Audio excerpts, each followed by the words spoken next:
All right, let's dive into a unique and powerful way to enhance descriptive language skills using photography. Photography isn't just for capturing memories, it's an incredible tool for language learning. By combining visuals with descriptive language exercises, you can engage your students in a whole new way. Here's how to make it work in your classroom for some quick wins.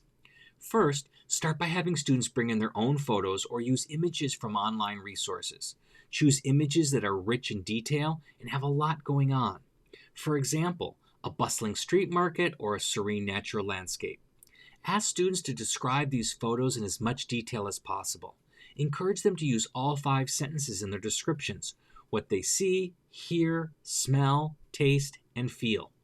For instance, a photo of a street market might prompt a description like, "The air is filled with the aroma of freshly baked bread and the sound of vendors shouting their prices, while colorful fruits and vegetables create a vibrant mosaic on the stalls." This exercise immediately enriches their vocabulary and descriptive skills.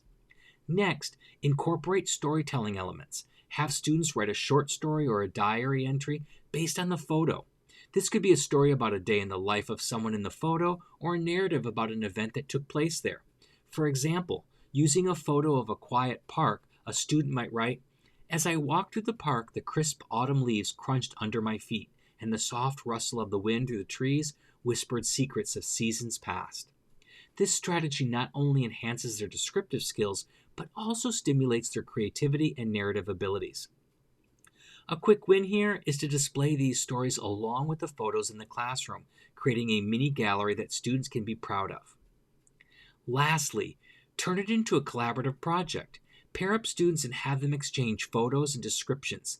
Each student then rewrites their partner's description, adding more detail or different perspectives. This exercise encourages peer learning and allows students to see how others perceive and describe the same image differently. A concrete strategy for immediate implementation is to use this as a weekly activity where each week a new set of photos is introduced and students continually build on their descriptive and narrative skills. The quick win: students become more confident in their descriptive language abilities and enjoy a creative, engaging approach to learning.